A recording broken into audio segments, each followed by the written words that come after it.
kemarin aku lihat nih ada buku perjanjian kawin punya Pak Benny nih. Iya. Perjanjian kawin sebelum, saat, dan sepanjang perkawinan. Pak Ben ini bisa cerita dikit nggak sih bukunya tentang apa sih Pak Ben?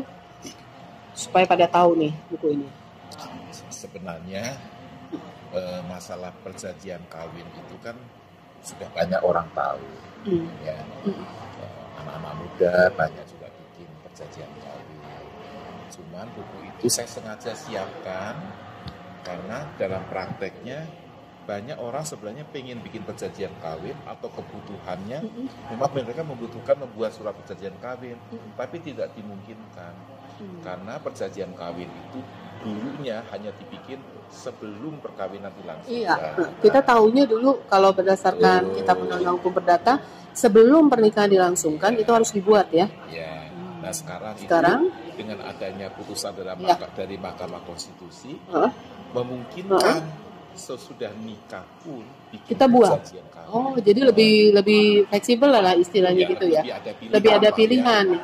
Kadang orang lupa juga kan. Jadi faktor-faktor itu kalau dulu dari awal ya yang prenup itu istilahnya sebelum perkawinan mereka lakukan itu karena misalnya nih ya suami istri dua-duanya bekerja.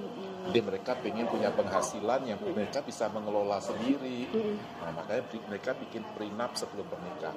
Itu dulu. Nah, sekarang ini ada pilihan yang lain. Misalnya, mereka dulu nggak bikin. Tapi kemudian dalam perjalanan waktu ternyata mereka membutuhkan. Ya. Misalnya ya, ada seseorang yang sudah seorang janda dan seorang budak yang mau menikah. Ya saya anjurkan bikin perjanjian bisa harta supaya tidak menyulitkan harta dari perkawinan pertama, dari anak perkawinan pertama dari masing-masing. Atau misalnya yang kasus yang masuk ke Mahkamah Konstitusi itu adalah karena salah satu dari pasangannya itu adalah orang asing.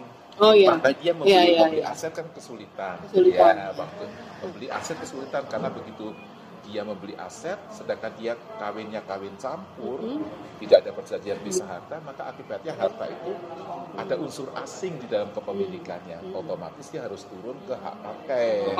Nah, kalau udah terlanjur, misalnya sekarang dia udah nikah nih dengan orang asing, ya kan?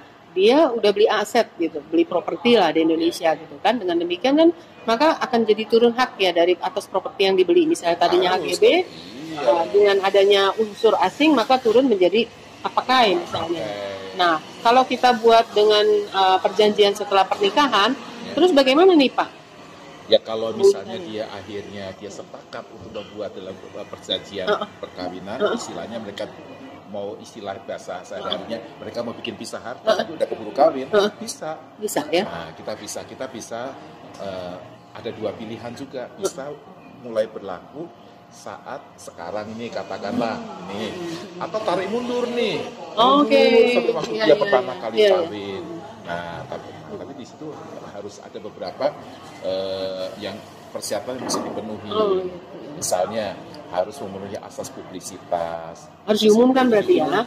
Minimal di koran. Supaya, berapa banyak koran Pak? Ya, paling bagus sih dua ya? Oplah nasional gitu. Oplah nasional ya? Iya, jadi mereka korannya ngikuti KTP dari si para pihak atau nasional aja dua-duanya? Iya. Oplahnya jangan koran-koran yang koran lampu merah nggak boleh Pak? Nggak boleh. Mesti yang hijau semua, yang lampu hijau. Nah, itu koran. Terus kalau dia mau tarik mundur sampai ke waktu dia mulai menikah, ya mau nggak mau dia mesti minta putusan pengadilan. Nah, untuk amannya ya. Dia harus jelas hartanya mana yang mau dimasukkan ke dalam pisah harta. Kalau dia tidak memasukkan hartanya itu, berarti untuk bagian atau aset yang dia tidak masukkan dalam putusan pengadilan itu tetap berlaku campur harta.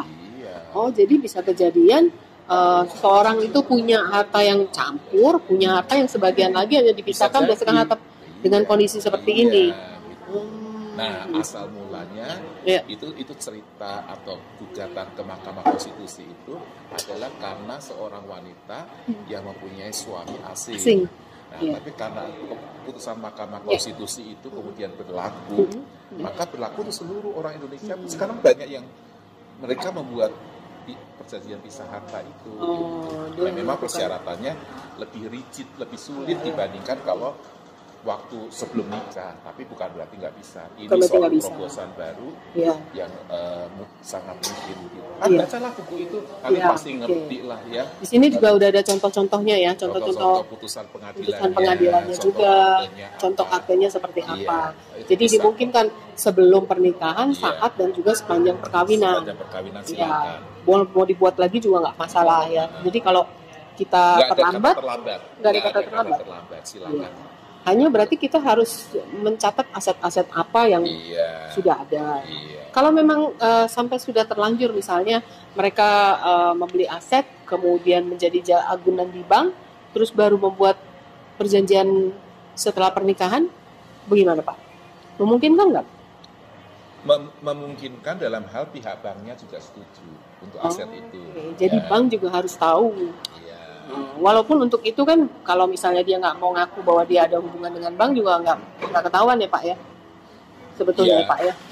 Agak sulit karena kalau kita mau minta harta itu dimasuk ke dalam, dulunya tidak bisa harta sekarang jadi bisa harta, untuk harta itu dari pihak pengadilan pasti keberatan. Tunjukkan aslinya.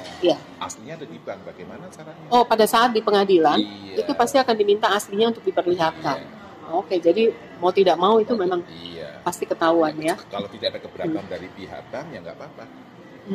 Ya mungkin bank tidak keberatan dengan syarat harus dibuatkan addendum terhadap perjanjian kreditnya. Jadi menurut Pak Beni perjanjian kawin ini perlu ya Pak pada prinsipnya sebetulnya?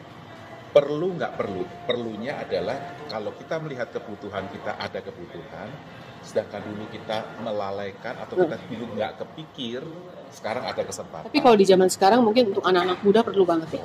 Ya, kalau anak muda yang udah tua pun juga perlu. Perlu ya? Karena kadang dulu kadang orang berpikir itu tabu membuat perjanjian ini. Nah sekarang kemudian orang jadi berpikir, oh ya ini kayaknya ini memang perlu dibuat. Bisa. Ya, mengingat banyak hal, apalagi kalau dua pihak itu sedang melakukan mereka semua usaha atau bisnis masing-masing. Gitu kan Pak ya? Oke, jadi mungkin memang ini buku perlu dimiliki ya. Jadi di toko buku ada juga Pak? Di toko buku hanya sedikit karena waktu itu saya cetak cukup banyak, tapi dalam waktu 2 minggu habis. tiga sisa sedikit. Itu yang masuk ke bank, ke toko buku terkenal. Cuma di Pulau Jawa aja beberapa kota, tidak semua kota Pulau Jawa. Cuma ada 5 kota, dan itu juga kuantitinya sangat sedikit. Oke, jadi kalau mau cari buku ini di mana Pak? Saat ini Pak? Itu silakan cari ke Shopee juga ada, Tokopedia. Ada ya Pak ya? Ada, silakan. Oke, ya. Jadi kita bisa peroleh itu di Shopee atau di Tokopedia by online ya. Jadi bisa. Ini perlu banget ya karena mungkin yang mengulas mengenai perjanjian kawin kalau saya lihat-lihat di toko buku memang kayaknya cuma Pak Beni nih. Iya, ini satu terobosan. Nggak banyak yang berpikir. Juga saya ada buku yang lain juga. Misalnya ini, saya juga bikin tentang real estate, juga nggak banyak penulis ya tentang real estate, dan satu buku lagi tentang perbankan. Ini 3 buku muncul bersamaan dalam waktu 2 bulan. Ini 3 buku semua muncul dan laris manis semua ya. Ini pun ada di toko buku atau bisa di online Pak? Di online aja. Online semua ya. Jadi di Tokopedia ini ada, di Shopee juga ada ya. Di bundle dalam jual satu-satu. Ada juga yang di paket ya Pak ya? Ada yang di paket juga. Di paket langsung 3. Ya. Sambil kita baca work from home. Sambil work from home kita belajar menambah ilmu. Terutama saya suka sekali dengan buku ini ya, karena ini dalam praktek keseharian juga banyak kita temuin ya. Ini banyak sekali problem dan ini lagi ngetren banget perjanjian kawin ini ya. Buku ini. Semua masing-masing punya kelebihan ya. Misalnya yang ini untuk yang suka, ini ada membahas tentang perbankan syariah. Nah, yang jarang orang membahasnya karena undang-undang yang jadi payung hukum perbankan syariah baru 12 tahun adanya, jadi belum terlalu dipahami. Kalau ini hukum real estate kita sekarang tahu keadaan sekarang, properti kita seperti apa, ini ada siklus real estate itu seperti apa. Nah, kita bisa belajar, kita bisa melihat dengan mata kepala sendiri apa yang sekarang terjadi, disitulah kita tahu siklus ini kita sekarang berada di mana. Ya, Pak Benny ini selain penulis juga sebetulnya berlatar belakang karena Pak Benny adalah sebagai dosen dan juga praktisi sebagai notaris dan PPAT. Ya Pak Benny ya. Ditunggu ya Pak Benny buku-buku berikutnya. Saya dengar katanya ada buku berikutnya nih. Segera. Bulan apa Pak? Keluar Pak? Dalam tahun ini? Awal tahun depan moga-moga ya untuk menambah koleksi kita ya, jadi segera aja dimiliki karena buku ini juga mungkin kuantitinya udah nggak terlalu banyak ya Pak ya, karena nanti akan terbit buku berikutnya, jangan sampai ketinggalan ya guys. Bye.